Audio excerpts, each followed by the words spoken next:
பண்ண போகிறது மீன் மேக்கரு, கொண்டக்கடலை, உருளைக்கிழங்கு போட்டு ஒரு குருமா மாதிரி குழம்பு பண்ண போகிறோம். அது வெள்ளை கொண்டக்கடலை, பிளாக் கொண்டக்கடலை, ஒரு உருளைக்கிழங்கு கட் பண்ணி போட்டிருக்கேன். ஒரு வாட்டி வாஷ் பண்ணியிருக்கேன். ஊற போட்டது இப்போ குக்கரில் சேர்த்து போட்டு நல்லா வேக வைக்கலாம். கொண்டக்கடலை இதெல்லாம் நல்லா வேகணும். அப்போ தான் குழம்புக்கு நல்லா டேஸ்ட்டாக இருக்கும். இப்போ தேவைக்கு தண்ணி ஊற்றிக்கலாம். ஒரு 5-6 விசில் அடிக்கணும். உப்பு போட்டுக்கலாம், மஞ்சள் போட்டுக்கலாம். இப்போ குக்கரை மூடி ஒரு 5-6 விசில் போட்டு எடுக்கலாம். இது வந்து சோயா பீன்ஸ். இது வந்து குட்டி குட்டியாக இருக்கும் பாருங்கள். இப்போ காமிச்சு தர்றேன். இதில் பாருங்கள், எல்லா கடைகள்லையும் கிடைக்காதுங்க. 1-2 கடைகளில் தான் கிடைக்கும். பிடிச்சி குட்டியாக இருக்கும் பாருங்கள். இதுதான் டேஸ்ட்டு நல்லா இருக்கும். சுடு தண்ணியில் நல்லா ஊற போட்டு தண்ணி கொஞ்சம் ஆறிடுச்சு. இப்போ இதுலேருந்து நல்லா வாஷ் பண்ணி எடுத்துடலாம். நல்லா பிழிஞ்சு எடுத்துக்கிடுங்க. இல்லை ஒரு தண்ணியில் கழுகுனா போதாது, ஒரு 4-5 தண்ணியில் வாஷ் பண்ணணும். அப்போ தான் இதில் உள்ள அந்த ஸ்மெல் இருக்காது.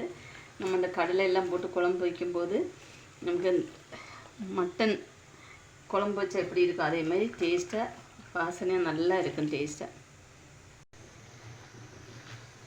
நெக்ஸ்ட்டு தண்ணி, இது சுடு தண்ணி கிடையாது, பச்சை தண்ணி தான். ஃபஸ்ட் டைம் நம்ம சுடு தண்ணியில் இது பண்ணிவிட்டு நெக்ஸ்ட்டு பச்சை தண்ணியிலே இது பண்ணால் போதும்.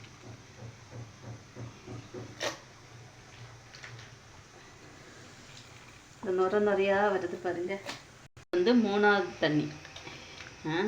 இப்போ வாஷ் பண்ணது இது 4வது தண்ணி. இதில் வச்சுருக்கிறது 4வது தண்ணி. சரிங்களா? இது 4-5 தண்ணி அப்படி நல்லா அலசினா தான், பிசைஞ்சு விட்டு நல்லா அலசினாலும் இதில் இந்த நுரை மாதிரி வருது பார்த்தீங்களா? இதெல்லாம் போகணும். போனால் தான் ஸ்மெல் இருக்காது. நம்ம குழம்புல இது என்னன்னு கண்டுபிடிக்கிறதே கஷ்டமாக இருக்கும்.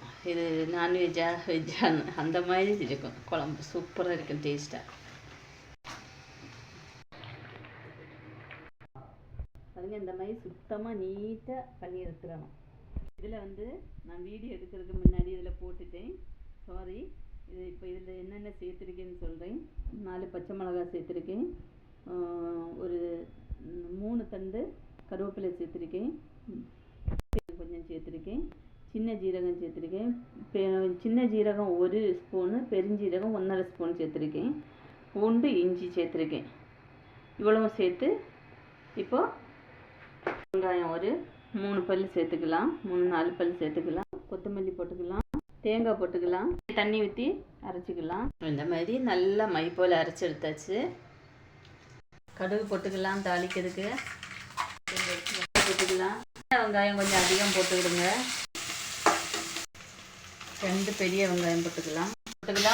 தக்காளி வந்து ஜாஸ்தி போடக்கூடாது, அப்போ டேஸ்ட்டு சேஞ்ச் ஆகிடும். தக்காளி வந்து இதுக்கு ஒரே ஒரு தக்காளி தான் போடணும், இல்லைன்னா தக்காளி போடக்கூடாது. சால்ட்டு போட்டுக்கலாம். மஞ்சத்தூள் போட்டாச்சு. கொஞ்சம் மஞ்சத்தூள் போட்டுக்கிடுங்க. மல்லித்தூள் வந்து அதிகம் போடக்கூடாது. ஒரு 1½ ஸ்பூன் இல்லைன்னா 2 ஸ்பூன் போடுங்க. நான் 2 ஸ்பூன் போட்டிருக்கேன். ஆல்ரெடி நம்ம காரத்துக்கு பச்சை மிளகாய் நிறைய சேர்த்துருக்கோம், 4 சேர்த்துருக்கோம். அதனால் இது கொஞ்சமாக சேர்த்தா போதும். உங்களுக்கு விருப்பம்னா மட்டும் சேருங்க ரெட் சில்லி பவுட்ரு. சரிங்களா? இப்போது நம்ம க்ளீன் பண்ணி வச்சுருக்கதான இந்த போட்டுக்கலாம். கொஞ்சம் நேரம் நல்லா மசாலா பிடிக்கிறது வரை நம்ம வசக்கணும் இதில். அப்போ தான் நல்லா இருக்கும் டேஸ்ட்டு. இப்போது அரைச்சி வச்ச அரைப்பு போட்டுக்கலாம். இதை வந்து இந்த மசாலையில் ஒரு 5 நிமிஷம் வசக்கலாம். நண்பர்களே, ரொம்ப நேரம் போட்டு இதை வசக்க வேண்டாம். அப்போ கலர் சேஞ்ச் ஆகும், டேஸ்ட்டு சேஞ்ச் ஆகும். சரிங்களா? அவ்வளோதான். இதில் இப்போ கடலை வந்து நல்லா வேக வச்சு வச்சுருக்கேன் பாருங்கள். கடலை, உருளைக்கிழங்கு அதில் போட்டுக்கலாம். உப்பு கொஞ்சம் கம்மியாக இருக்குது, போட்டுக்கலாம். இதை மூடி 2 விசில் அடித்து இறக்கிடலாம். அவ்வளோதான் நண்பர்களே, ஒரு விசில் அடித்து இறக்கிட்டேன். கறி குழம்பு தோற்று போகும், அந்த மாதிரி ஒரு டேஸ்ட்டாக இருக்குது. இந்த மசாலா போட்டு ஒரு வாட்டியாவது பண்ணி பாருங்கள். வீடியோ பிடிச்சிருந்தால் லைக் பண்ணுங்கள், ஷேர். இந்த வீடியோ பிடிச்சிருந்தால் லைக் பண்ணி ஷேர் பண்ணி சப்போர்ட் பண்ண மறந்துடாதீங்க நண்பர்களே. இங்கே பாருங்கள், இது வந்து நல்லா வெந்துருச்சு. நல்லா வந்துருச்சு. டேஸ்ட்டும் நல்லா. இந்த வீடியோ பிடிச்சிருந்தால் லைக் பண்ணி ஷேர் பண்ணி கமெண்ட் பண்ணி மறக்காமல் சப்ஸ்கிரைப் பண்ணி சப்போர்ட் பண்ணுங்கள். ஓகே, பாய்.